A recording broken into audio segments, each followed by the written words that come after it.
total...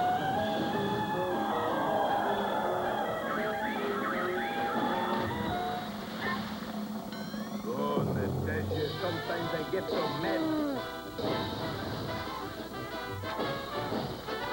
But in the paper, it must be true.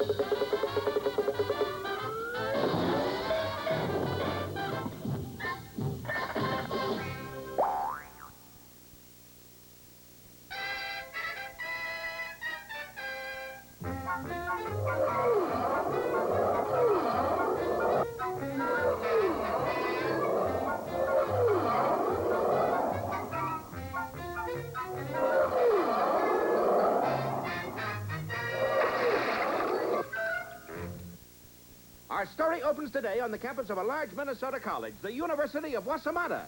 Inside the administration building, an important meeting is taking place. I don't want to alarm you, gentlemen, but it looks like disaster for Wossamotta U. Well, what's a disaster? My good disaster. What did he say? The chancellor said we're facing disaster. Sing what? Disaster. I don't know the words. How about Camptown races instead? Gentlemen, unless we do something quickly, we will meet our doom. What did he say? Doom, doom, doom. Camptown ladies sing this song, a-doo-dah, doo-dah. Please, this is no time for levity. Our enrollment has dropped 80%, our buildings are crumbling away, and what's even worse, Yes. they're taking the Coke machine out of the faculty lounge. Oh, horror. But why? The answer is simple, gentlemen. What does every successful university have that we don't have? Well-heeled alumni? Electric light? The address of the Ford Foundation? No, a successful football team. Do we even have a football team? Yes, Wossamotta U did have a team of sorts, but it hadn't scored a goal in 22 years. And it's time we did. Oh, I don't know. Seems a shame to spoil a perfect record like that. But Coach Rocky Canute had something to say about that. I move we get the best football team money can buy. Here. But how will we pay for it? How else? We'll fire a few English teachers. Yeah, who needs them? We all speak English already. Some of us do, anyway.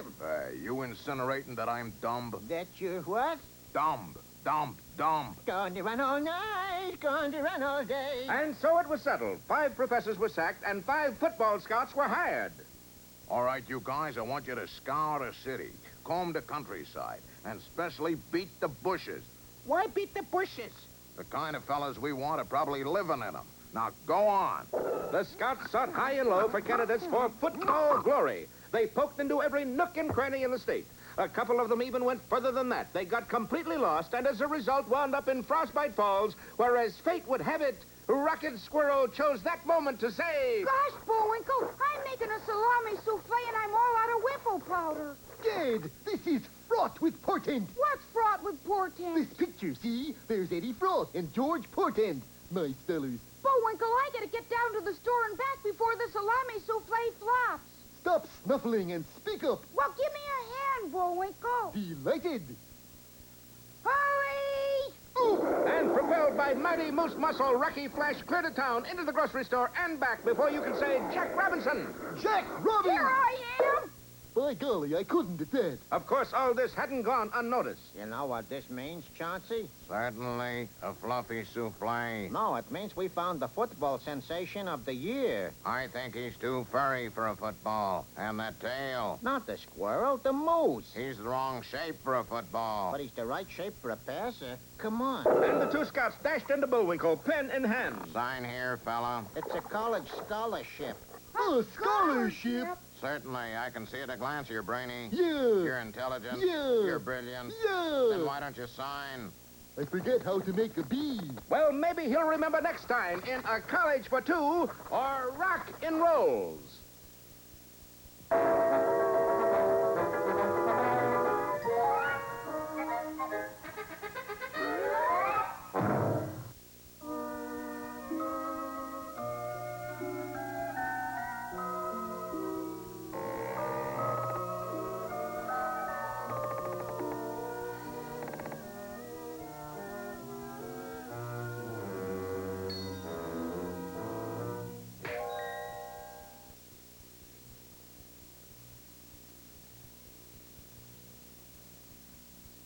Once upon a time, there was a young girl named Goldilocks who, for no other reason besides wanting to get rich, decided to go into business for herself.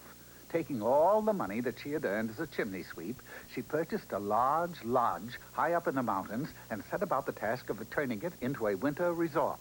She worked very hard getting things ready for the happy, money-bearing crowds that were soon to come, and then, at last, she was done. It was opening day, and she flung open the doors. Welcome to Goldie's, winter vacationers. But alas, not one single winter vacationer showed up, for unfortunately, Goldilocks had overlooked one little detail. She had opened her winter resort in the summer. Oh, drat. But being a quite intelligent young lady, she immediately realized her mistake. 110 in the shade. My winter resort is much too hot. And quickly came to a sensible solution. I will take a walk in the woods until winter comes and cools things off. And off she went. Now, it so happened that in another part of the forest, not too far away, there lived 3 bears. There was Papa Bear. I'm Mama Bear. Oh. And Baby Bear. I'm Papa Bear. Oh. Then you must be Baby Bear. No, my name is Clyde. I'm just passing through. I am Baby Bear. Are you sure? No. Oh, well, never mind. You'll do. And all summer long, the 3 bears romped Tra-la-la-la-la-la-la. and played in the forest Dee-dee-dee-dee-dee-dee. and were very, very happy. Doody-doody-doo. Then, one day, as everybody knew it would, winter came, and it was time for the 3 bears to hibernate. I'm getting sleepy. I'm getting sleepy, too. Not me. Let's romp and play some more. Doody-doody. Do I have to go to sleep? Yes. Now, come on. And off they went in search of a place to sleep for the winter. After a while, they came to a big cave, and they went inside, but could not sleep, for it was much too cold. It's freezing in here. Yeah, it is sure free. How do I know when I'm cold, Papa? You turn blue. Let's get out of here. On they searched until finally they came to Goldilocks' lodge. They scurried up onto the front porch, and Baby Bear carefully tried the front door. Look, Papa, it's open. Well, don't just stand there. Go in. Go in. And once inside, they found that it wasn't too hot, it wasn't too cold, but it was just right. Here was the place where they would spend the winter. I think I'll sleep here on the sofa. I'll sleep here in front of the fireplace. And I will play the piano. Do-do-do-do-do-do-do. If you keep hitting me like that, someday you're going to break my spirit. Never mind. Get to sleep before I rock you to sleep. With a real rock? Yes. Night, Papa. Meanwhile, little Goldilocks had stopped walking the woods, for winter had come, and winter vacationers could be seen coming up the highway in droves. Goldilocks dashed back to her winter resort, ready for business, but when she arrived at the lodge... Somebody's been fooling with my door. Somebody's been fooling with my piano. Somebody's making too much noise. I can't sleep. A bear! Good heavens, where? Oh, what's going on? Another bear! What time is it? Good grief, there's 3 of them. Oh, realizing that having bears in her lodge would surely frighten her customers away, she hurriedly tried to get rid of them. Get out. What do you think you're doing here? We're hibernating. What are you doing here? I own the place. That's no excuse, young lady. Now, go away. I'm sleepy. And I'm sleepy. Not me. Shut up. Well, I'm Well, I'm think not I sleepy, sleep. Pop. I don't want to stay here. Oh, what a mess. Here I am, Goldilocks and the 3 bears. Hey, Goldilocks and the 3 bears. See, that'll make a good title for a story. Shut up. Well, we're I gonna don't stay want late. to with me anymore, Yes, we Papa, are. really. The vacationers are here. All right, you asked for it. Now I'm going to take care of you once and for all. Don't shoot. I'm a mama bear. Don't shoot. I'm a Papa Bear. Don't shoot. I'm not sleepy. Shut up. And so, Goldilocks opened her winter resort right on schedule, and it was a huge success right from the start. And what happened to the 3 bears? Well, Goldilocks solved the problem nicely. For not having the heart to shoot them, she arranged it so they could stay for the winter without bothering a soul. And there they slept, happily, ever after. Not me. I'm not sleepy. Shut up.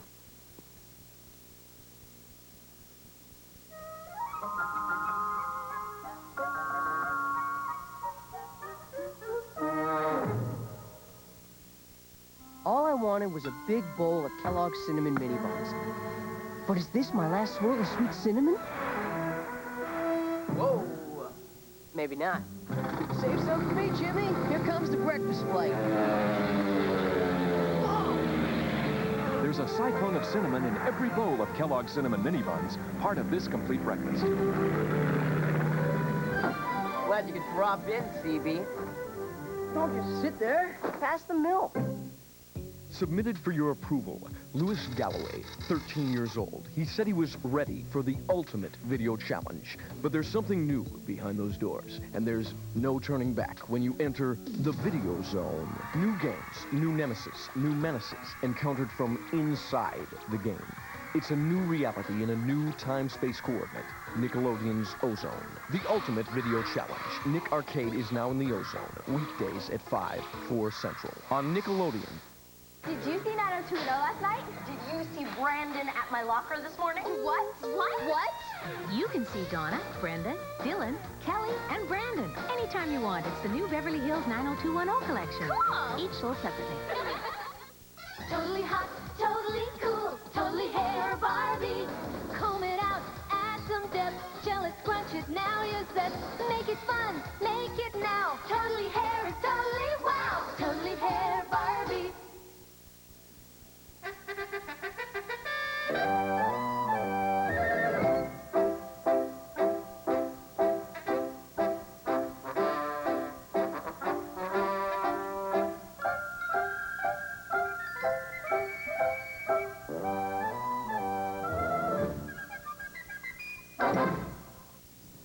Hello again, Peabody here.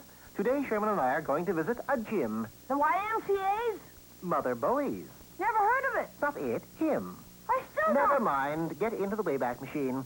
As I was saying, today we are going back to Mississippi in the year 1825, and we shall visit the legendary James Bowie, who created the Bowie knife. In less time than it takes to tell, we found ourselves on the main street of Biloxi, Mississippi, facing a somewhat ornate-looking restaurant. Bowie's Beanery. Golly, I didn't know he owned a restaurant, Mr. Peabody. Neither does he, evidently. There he is over there, sitting on the curb. What are you doing out here, Mr. Bowie? Gets pretty lonesome in that there restaurant all by myself. What about your customers? What's a customer? Someone who eats your food. No one eats my food. He took us inside the deserted establishment and led us to a table on which sat a huge 4-pound, 2-inch thick porterhouse steak. Mind if I take a bite, Mr. Bowie? Not at all. I'll cut you off a hunt. We stared in horror as Bowie produced a large bore revolver and pumped 6 shots into the steak. Look, Mr. Peabody, he didn't even dent it. This didn't bother our host, for he then picked up a large battle axe and deftly cut the table in two. But not the steak. Now you see why nobody eats here. They can't cut the steaks. I'm as good as room. Have you tried a knife? Oh, I wouldn't take the coward's way out. No. I mean, have you tried a knife on the steaks? Sure, but they just up and break. Watch. What you need is a knife stronger than any in the world. Yes, a Bowie knife. Wouldn't do no good less than I can get it by dinner time. I got a steak eaters convention coming in here, and if they don't eat, I'm bankrupt. Then there's no time to lose. We dashed across the street and into a general store. Knives? What kind of knife? What kind do you have? Big and small and sharp and dull and... This knife must be very unusual. Only one like that is a factory reject. It's too big, too heavy, and too sharp. Here it is. What he held up was to become famous as the Bowie knife. What'll you give me for it? A nickel? Suddenly, an unexpected voice rang out from in back of us. A dime! He's trying to outbid us, Mr. Peabody. He wasn't the only one. $1 $1. $1. Yes, we were in the middle of a spirited auction. $2. 3, 4. 1,000. Why do they want the knife so badly? Well, that's quite obvious, Sherman. The little fellow is named Jack. He wants it to be called the jackknife. The portly fellow in the middle is named Pen. He wants it to be called the penknife. Who's the man on the end? Mr. Butterfield of the Butterfield stage line. He wants to call it a butter knife? No, he wants to call it a fork. Well, why? He's the village troublemaker. Just then, Bowie made his final bid. $6,872. Sold. Congratulations, Mr. Bowie. You now have your knife. I will have if I can borrow some money from either of you. You mean you don't have $6,872? Well, not quite. I got a nickel, though. That means we have to raise $6,871.95. And we didn't have much time, for a glance out the window revealed the Steak Eaters Convention was already entering Bowie's restaurant. Golly, Mr. Peabody, we got 2 minutes to get the money. Just enough time, for next door to Bowie's Beanery was the Biloxi Bank. In front of it were 3 horses with their motors running. That could mean but one thing, a holdup. Mr. Peabody, you're going in the wrong direction. The bank's over here. There was no time to explain. I made tracks to a schoolhouse on the edge of town. Seconds later, the robbers emerged from the bank, got on their steeds, and took off, going right past the schoolhouse. I thought it would be fitting and proper if they would be told off. So, cutting the school bell... Neatest job outlaw kitchen I ever saw. Here's your reward. $10,000? All we need is $6,871.95. The remainder goes to the school bell fund. And so the school got its new bell, the storekeeper got his money, Bowie got his knife, and the steak eaters were able to cut their steaks. Thanks, Mr. Peabody. I owe it all to you. Poor Mr. Bowie having to lug those heavy steaks. Yes, as you can see, it had a damaging effect on his legs. My gosh, he's bow-legged. Bowie-legged, Sherman. Oh, Bowie, Mr. Peabody. Touché, Sherman.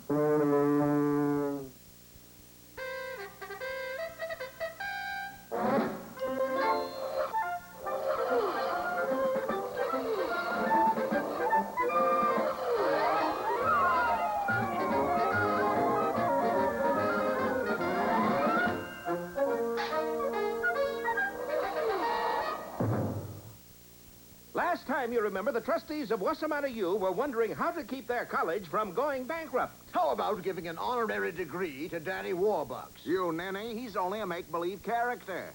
We're real? In the end, of course, they followed the lead of so many other colleges. They decided to get a winning football team. As a result, 2 scouts are trying to sign a Bullwinkle. Bullwinkle, you know who these fellas are? Pick and Pat? No. Gallagher and Sheen? No. Mullen Boyd? Fair and Wormer? No, they're scouts.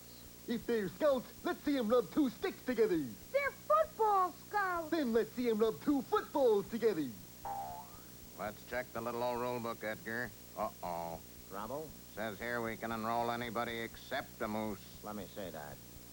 Oh, Chauncey, that doesn't say moose. No? That's mouse. Hot diggity! Come on, sign. Okay. X. Bullwinkle, you know how to spell your name. Yeah, but I don't want to look like a show-off. That's Humble, that's me. Yeah, but... Mr. Modesty. But... When it comes to humility, I'm the greatest. So I see. And so it came to pass that a few days later, Bullwinkle Moose arrived on the campus of Wossamotta U. It's like a beautiful dream rock. There must be a catch in it somewhere. You sure you got everything, Bullwinkle? Well, let's see. I'm wearing my bell-bottom trousers and 3-tone shoes. Yeah. I got my ukulele and my hair stickum. Uh-huh. Do you have your textbooks? Don't bother me with details, Rock. Mr. Moose, I'm your counselor. Now, about your classes. I just wear 'em to read. No, your classes.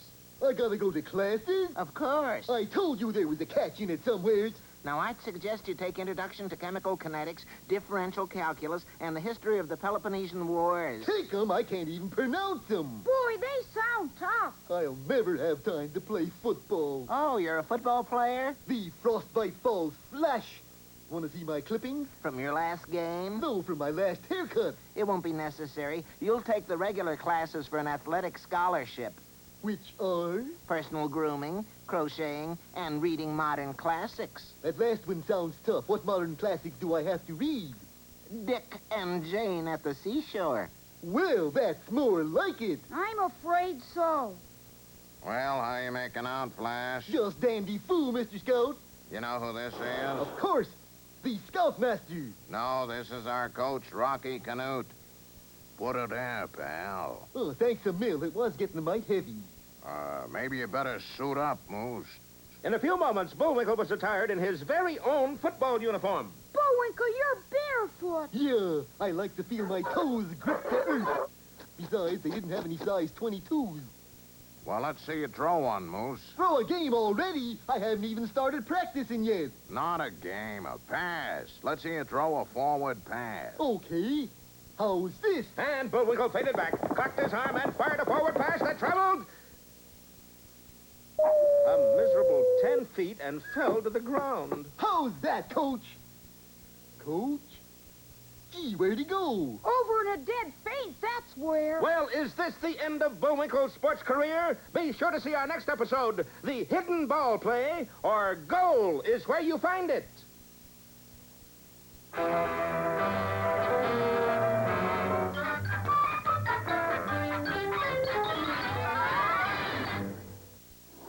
Hang tight. Nickelodeon's Moose-a-Rama will be right back. Are you afraid of the dark?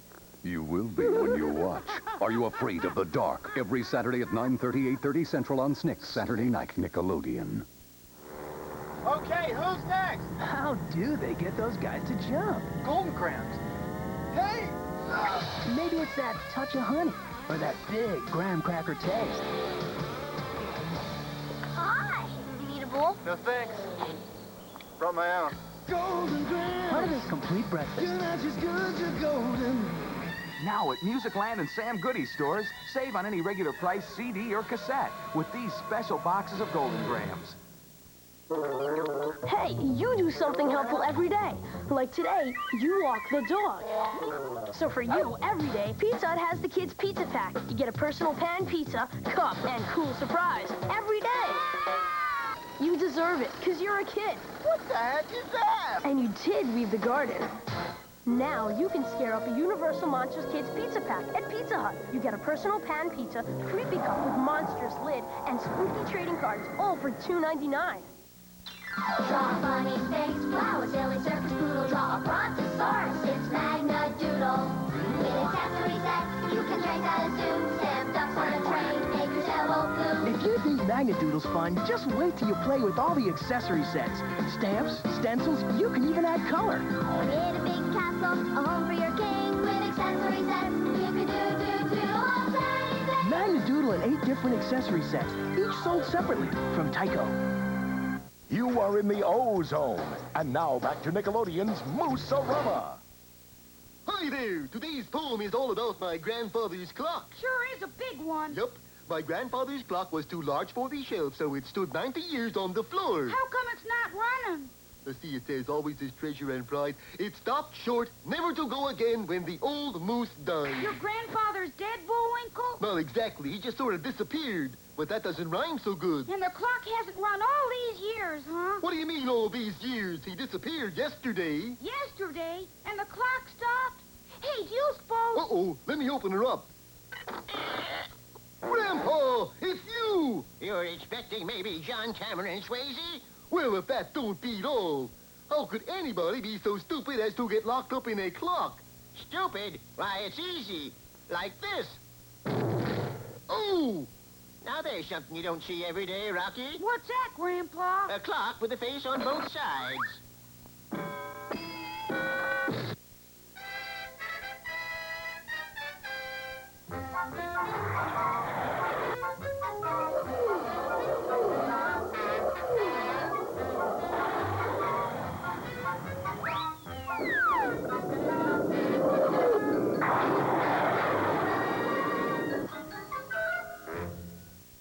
Well, Bullwinkle's career as a football player had quite a setback last time when Coach Canute said... Well, Moose, do you think you can pass? I don't know. I'll study hard. No, I mean a forward pass. Oh, that. Sure. How's this?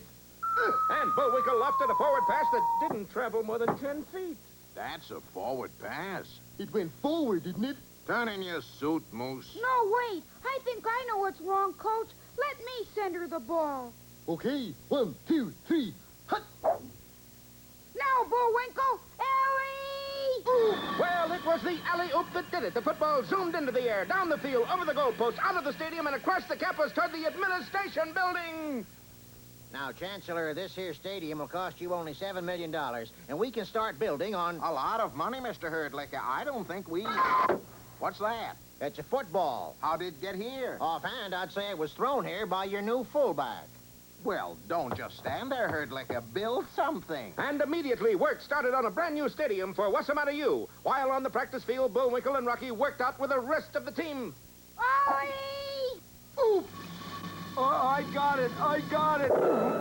Gee, not so hard, Bullwinkle. That's the third pass best receiver we've lost today. We don't lose him, Rock. They pick him up in the next county. But passing wasn't Bullwinkle's only football talent. When he put his head down and charged, he could take out one whole side of the opposing line. That's what I like, a player who uses his head. It's also good for hanging hats on. Came time for Wossamotta U's first game with the Watchmakers Technical Institute. Or as it is known, tick-tock-tick. It wasn't a game. It was a slaughter. Ellie! Ooh.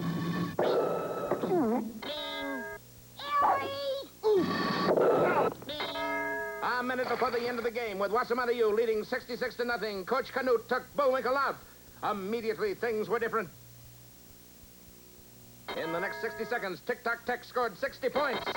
But then the final gun sounded. Well, a big upset like that didn't go unnoticed. Whoa! Look what the newspapers say about the game, Rock. I don't see anything. Look down here. Wossamotta 66, Tick-Tock 60. The type's too small for me to read. But as the season progressed, the headlines got bigger and bigger. Wossamotta U, 90. Barely normal, 0. Wossamotta 89, Purdy Polly 0. Wossamotta, 150. DuQuoin's Grammar School, 0. A little mix-up in the schedule there. Wossamotta was the only team in the nation which was undefeated and untied. Not untied, we're just a little loose is all. But on television, every silver lining has a dark cloud, and our show is no different. For in a downtown bat cave in a large city, some professional gamblers were posting betting odds on next week's game. Oh, boy. You see the odds on Wossamotta U? 200 to 1. Incredible. Well, Natasha, this is it. This is the time for me to turn over a new leaf. What? You know how I am, honey bun. Always destroying things, wrecking them, smashing them up. Yes. Well, now I'm going to do just the opposite of breaking things. You mean? Yes, I'm going to fix a game. And he's just the fixer to do it, too. Oh, don't fail to see Wager at Dawn or Early to Bet. Attention, counterintelligence. The top secret is that Get Smart is on next. Chaos, Control, Max. Well, it won't be a secret for long if you keep yelling about it like that. Get Smart, next on Nick at Night.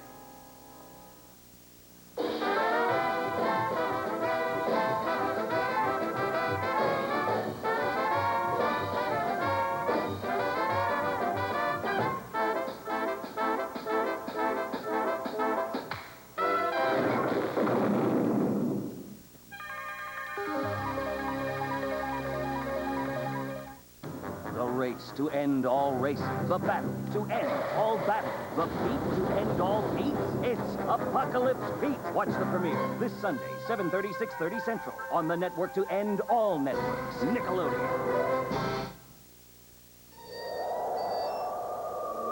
Charlie? JJ? Maria? Is anybody here? Where